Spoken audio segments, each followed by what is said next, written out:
जो गुजरता है उसे उसकी आत्मा खत्म कर देती है। उस इंसान का शरीर तक नहीं मिल पाता है, वो एक प्रेत बन चुका है।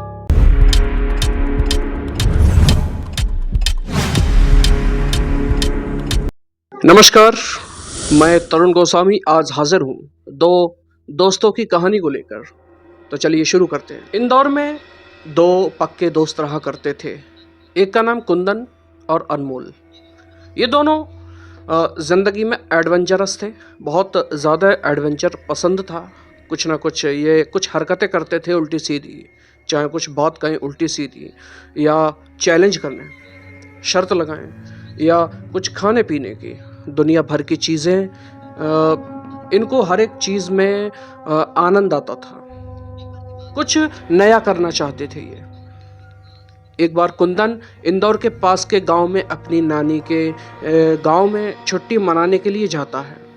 उसको नानी के गांव में बड़ा अच्छा लगता है। बचपन में नानी जी के गांव में अच्छा भी लगता था उसे। और कक्षा 12 में जब पहुंचता है, क्लास 12th में, तो एक किशोरावस्था आती है। तो दोस्त बदलते हैं, मस्तियाँ बदलती हैं, दोस्त बदलते हैं और न जाने क्या क्या। नानी जी के गांव आया तो इस बार कुछ दुगुना या 3 गुना मज़ा आने वाला था उसे। उसने कहा बड़ा अच्छा इंटरेस्ट आ रहा है और मैं यहाँ ये करूँगा वो करूँगा, अपने दोस्त को यहाँ लेकर आऊँगा। नानी से कहा कि नानी जी मैं इंदौर जा रहा हूँ, वापस से 2 दिन बाद आऊँगा अपने दोस्त को लेकर। उसके माँ पिता इंदौर में थे। बोले, नानी ने कहा ठीक है ले आओ, तुम्हारा दोस्त हमारा भी नाती, उसको भी ले आओ, गांव घुमाओ। जबकि अनमोल ने कभी भी छोटा गांव नहीं देखा था, शहर में ही पला बड़ा था और वहीं उसकी एजुकेशन हुई थी, तो उसके लिए ट्रिप एडवेंचरस होने वाली थी। कुंदन इंदौर पहुंचा, सामान पैक किया, प्रॉपर बात की और ये लोग निकलने के लिए तैयार हो जाते हैं। इन लोगों की अगले दिन इंदौर की बस थी। अगले दिन अनमोल की माँ को एक सपना दिखाई देता है। सपने में उन्होंने देखा कि ये लड़के लोग दोनों इंदौर से गांव की तरफ बस से जा रहे हैं। बस का एक बड़ा भयानक एक्सीडेंट हो जाता है। उस एक्सीडेंट में बस में जितने भी लोग सवार थे सभी लोग बच जाते हैं। चोट ज़्यादा लगी थी लेकिन कोई भी अपनी जगह से गिरे थे, वहाँ से उठ नहीं पा रहे थे। फिर उस जंगल में अंधेरे तरफ से एक खतरनाक शैतान आता है और जितने भी लोग उस बस हादसे में गिरे थे, जख्मी हुए थे, सबको पकड़ पकड़ के उनके चिथड़े नोच नोच कर उन्हें चीर के फाड़ के खाने लगता है। सबकी अतड़ियाँ खाते खाते वो अनमोल के पास तक पहुंचा और अनमोल को भी बीच से फाड़ डाला। ये सपना अनमोल की माता ने देखा। उनकी मदर ने जब देखा तो घबरा जाती हैं और अनमोल से कहा कि अनमोल तुम मत जाओ, कुछ अनहोनी हो सकती है, मैंने एक भयानक सपना देखा है। बहुत सारे लोगों के साथ ये होता है कि अनहोनी होने से पहले ही आभास वो कर लेते हैं, सपनों के ज़रिए या किसी हिंट्स के ज़रिए। तो अनमोल की माता को ये शुरू से था, कुछ भी गड़बड़ होने को था तो उन्हें फीलिंग आ जाती थी। इस बार भी अनमोल इस ट्रिप में गांव की ओर जाने वाला था, जो कि कुंदन की नानी का गांव था। तो उनकी माता को ऐसा सपना आया। अनमोल ने इस बार अपनी माता का बहुत ज़्यादा अपोज किया, विरोध किया कि माता आप कौन से ख्यालों की हैं, कौन से ज़िंदगी जी रही हैं आप, यहाँ से बाहर निकलो, ऐसी चीज़ें इस दुनिया में नहीं होती हैं। आपके जैसे लोग होने लगे तो सब देवता बन जाएंगे, कोई नॉर्मल इंसान बचेगा ही नहीं। कुछ नहीं, छोड़ो, मैं गांव जा रहा हूँ, एंजॉय करूँगा और डेली फ़ोन पे बात करूँगा और वीडियो कॉल पे बात कर लिया करूँगा, आप टेंशन मत लेना। उसकी माता उसे देखकर रो देती हैं, लेकिन वो इस बात का नहीं समझा कि वो आखिरकार अपने दोस्त कुंदन के साथ अगले दिन बस में सवार हुआ और नानी जी के गांव की तरफ निकल जाता है। गांव रात के 11 बजे पहुँचे, सामान उतारा, जहां बस रुकी हुई थी वहां से चलकर इन लोगों को लगभग 1.5 किलोमीटर अंदर जाना था और वहां पर नानी जी का गांव मिलना। बहुत छोटा गांव था। खैर, ये लोग पैदल पैदल भरी रात में बस स्टॉप से नानी जी के घर की तरफ जा रहे हैं। 1.5 किलोमीटर का सफ़र था। बातचीत करते करते जा रहे हैं। खुला वातावरण है, जंगल है, पेड़ पौधे हैं। कुंदन से ये अनमोल कह भी रहा था कि दुनिया ऐसी भी होती है, मैं सिर्फ फिल्मों में ही देखा था। गांव देखकर वो खुश हो जाते हैं और घर की तरफ बढ़ रहे थे कि अचानक इन्हें एक पर्टिकुलर पॉइंट दिखता है। एक जंगल के बीच में एक ऐसा पर्टिकुलर पॉइंट दिखा जो कि पूरा बंजर था। एक हरा भरा जंगल जिसमें ढेर सारे पेड़ पौधे लगे हुए हैं, बड़े बड़े झाड़ लगे हुए हैं, घना जंगल है। और अचानक से बीच में एक सरफेस आता है, एक जगह आती है। उस सरफेस में सारे पेड़ पौधे मरे हुए थे, सूखे हुए थे। एक घर भी था जो कि खंडर दिख रहा था और ऐसा लग रहा था कि वो घर जला हुआ था। वो वाइब भी ऐसी दे रहा था जैसे वहाँ पर किसी भूत प्रेत आत्माओं का वास हो। इन दोनों ने उस घर की तरफ, पार्टिकुलर एरिया की तरफ देखा। एक दूसरे की तरफ देखकर बोले, ये कैसे पॉसिबल हो सकता है? हरे भरे जंगल के बीच में ये बंजरपना और एक घर जहाँ पे शायद कोई नहीं रहता। ये पक्का कोई इसकी कोई ना कोई कहानी होगी, पता करेंगे। कुछ और भी एडवेंचरस मिल चुका था उन्हें। नानी जी के गांव, नानी जी के घर थोड़ी देर में ये लोग पहुंच जाते हैं। वहां पर पहुंचकर नानी जी ने खाना बनाया। नानी को पता था, अच्छे से खाना खाया और फिर सो जाते हैं। अगले दिन उठते हैं, घूमने फिरने निकले और कुंदन अपने पहले कुछ दोस्तों से मिला जिनसे ये बचपन में मिला करता था। जब वो नानी के गांव आता था, उधर दोस्तों से मिलजुल कर इन दोनों ने उस पर्टिकुलर लोकेशन की बात की। कुंदन ने अपने इस दोस्त से पूछा, तो यार हमेशा यहीं रहा है? तो हम लोग बस स्टॉप से जब घर की ओर आ रहे थे तो हमने ऐसी जगह देखी, उसका क्या है, उसका क्या मामला, क्या माजरा है? तो दोस्त कहता है, उसके बारे में बात मत कर। उस जगह की बात करना मनहूसियत को दावत देना कहलाता है। वहां पर ऐसा बोला जाता है किसी की खतरनाक आत्मा का वास है। इस बात ने कुंदन और अनमोल दोनों के कान खड़े कर दिए। खतरनाक आत्मा का वास। अनमोल तुरंत बोलता है कि भाई क्या बात है? तो दोस्त बोलता है कि मुझे नहीं पता, लेकिन इसके आगे मैं कुछ नहीं बताऊंगा, ना मैं जानने की कोशिश करूंगा। तुम लोग भी उस जगह के बारे में ज्यादा डिस्कशन मत करना, किसी से जाकर पूछना भी मत। मैं घर जाता हूँ। ये दोस्त घर चला जाता है डर के। ऐसे बर्ताव को देखकर अनमोल और कुंदन दोनों के दिमाग में आया कि वो जगह जितनी डरावनी सोच रहे थे उससे कहीं ज्यादा डरावनी है। अनमोल ने कुंदन से जिद की कि हो ना हो, तेरी नानी जी कुछ ना कुछ उस जगह के बारे में जानती हैं, तो उन्हीं से पूछेंगे। ये लोग घर पे आते हैं और नानी जी के सर पे सवाल दागते चले गए। नानी बताने को तैयार नहीं थी, लेकिन नानी को कसम दे दी कुंदन ने। और फिर क्या था, वो बूढ़ी औरत अपने नाते की कसम को टाल नहीं सकती। इमोशनल अत्याचार कर दिया और फिर उनको एक अंदर कमरे में लेके जाती हैं। दरवाजे खिड़की सब बंद किए। फिर बताया कि बच्चों, वो जंगल के खासकर वो जगह वो श्रापित है। वहां एक किन्नर की आत्मा रहती है जिसने उस जगह को श्रापित बना दिया है। कुंदन ने तुरंत टेंशन में पूछा, किन्नर? और नानी जी कहती हैं कि एक बार की बात है, वहां पर एक बहुत अच्छा किन्नर रहा करता था। गांव से कुछ लोग आए जो गलत तरह के लोग थे। बेचारा वो किन्नर कुछ करता भी नहीं था, गांव में घूमता था। बर्थडे पार्टी हुई, जन्म हुआ, जन्मोत्सव, उनके खुशियों में शामिल होकर बस रुपए पैसे, और किसी को परेशान नहीं करता था, ना ही उससे कोई परेशान था। वो बेचारा गांव से बाहर एक छोटे से घर में रहता था, गांव से बाहर, और ये सोचकर कि मेरे खातिर गांव के लोग परेशान ना हो। अपने आप को वो सबसे अलग समझता था, लेकिन वो अलग नहीं था, फिर भी खुद को अलग समझता था। इतना अच्छा था बेचारा वो। फिर बाहर वाले गांव से एक रात कुछ गलत लोग आए, शराब के नशे में धुत थे वो। उन्होंने उसके साथ जोर जबरदस्ती की, व्यभिचार किया। उसके घर पे जितना खाने पीने का अनाज था, जेवर, पैसा, सब कुछ लूट लिया। उसके साथ बदसलूकी करी और फिर आखिरकार उसे एक फंदे में लटका दिया। वो इस चीज से खत्म नहीं हुआ। वो उस फंदे से गिर गया।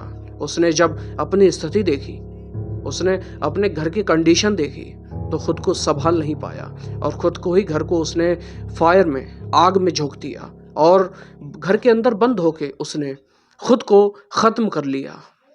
उसके बाद से कहा जाता है कि कोई भी व्यक्ति उस जगह से गुजरता तो उसे उस किन्नर की आत्मा दिखाई देती है, भटकती हुई अतृप्त आत्मा, जो कि प्रेत योनि में जा चुकी है। मनन जी महाराज कहते हैं, अगर कोई व्यक्ति आत्महत्या करता है तो वो 1000 साल तक प्रेत बनता है। ऐसा शास्त्रों में भी वर्णन मिलता है।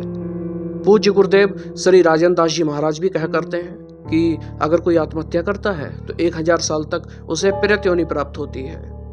वो भूखा रहता है, कुछ खा नहीं सकता, प्यासा रहता है, कुछ पी नहीं सकता। ऐसी होती है प्रेतों की दुर्दशा। वहां पे घास तक ढंग से उग नहीं पाई है, तो सचमुच में वो जगह उस किन्नर के श्राप से बंजर है, श्रापित है। गलती नहीं थी उसकी, हम जैसे नॉर्मल इंसानों की गलती थी, जिसे लोगों ने, किन्नरों को हमसे अलग समझ लिया है। अब भुगत रहा है पूरा गांव। रात बेरात उस रास्ते से कोई गुजर भी नहीं सकता। जो गुजरता है उसे उसकी आत्मा खत्म कर देती है। उस इंसान का शरीर तक नहीं मिल पाता है, वो एक प्रेत बन चुका है। ये दोनों सुनते हैं और इस बात से न डर कर ये लोग बहुत ज्यादा एक्साइटेड हो जाते हैं, उत्तेजित हो जाते हैं उस जगह पर जाने के लिए, क्योंकि ये खुरापाती तो बचपन से ही थे और इशारा किया एक दूसरे की तरफ देख के और मन ही मन में बोले चलना तो है। खैर, अब उस किन्नर के पास जो भी साथ हुआ था, उसके साथ जो भी हुआ था, पास्ट में हुआ था। नशे की हालत में धुत थे और उसकी आत्मा ने उसको जरूर शायद सजा भी दे दी हो। गांव के लोग बिना मतलब के डरते हैं उसकी वजह से। ये हो ही नहीं सकता कि आज भी उस किन्नर की आत्मा यहाँ हो और आने जाने वाले हर व्यक्ति को सताती हो। और ऐसा भी हो सकता है कि किसी को हार्म नहीं कर सकती, किसी को हानि नहीं पहुंचा सकती। फिर दोनों सो रहे थे रात के समय, हल्की आवाज में बात की कि भाई 2 दिन बाद वहां पे चलना है।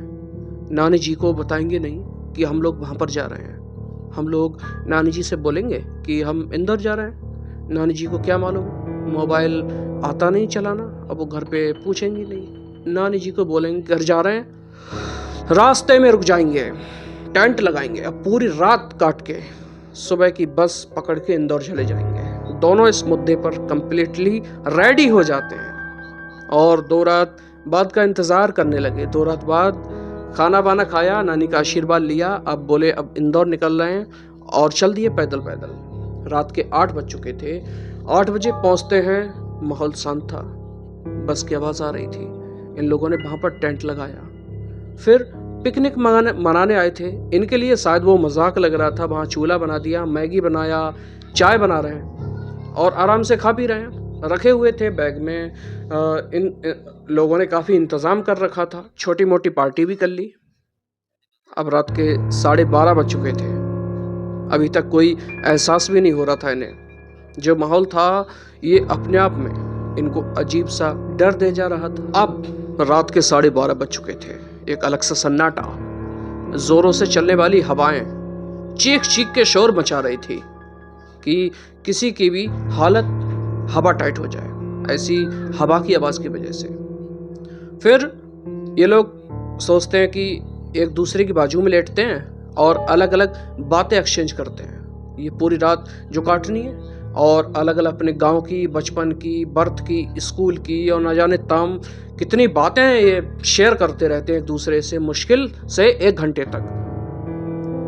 इन दोनों को बात करते करते नींद आ जाती है। ठीक रात के 2:15 बजे के आसपास एक जोर की हवा चली, इनका टेंट थोड़ा सा हिल गया और कुंदन की आंखें खुली।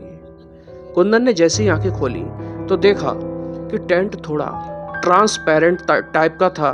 बाहर कोई रोशनी है, कुछ रेडिश कलर की रोशनी बाहर थी।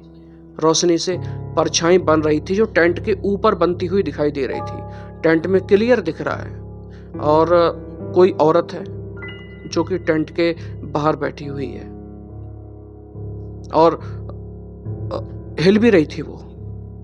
उसने सोचा ये कौन है। उसने तुरंत अनमोल को उठाया कि अनमोल जल्दी से उठ। दोनों दबे कदमों से बाहर निकले। तभी क्या देखते हैं कि इनके टेंट में 4 कदम आगे छोड़कर टेंट के बाहर 4 कदम आगे कोई पीठ करके ऐसे बैठा था और बहुत बुरी तरह से दहाड़े मारकर रो रहा था।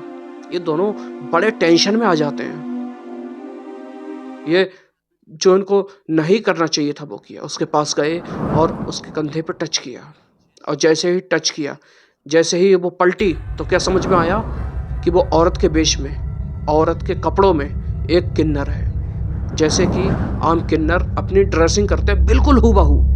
पीछे से देख के वो औरत लग रही थी। जैसे वो इनकी तरफ पलटा तो उसकी आंखें पूरी तरीके से लाल, लगातार आंसू बह रहे हैं। इतने आंसू बह रहे हैं मान लो पूरा मुंह भीगा हुआ है। मेकअप भी था उसके चेहरे पे, काजल भी था, फैला हुआ था, लिपस्टिक फैली हुई थी,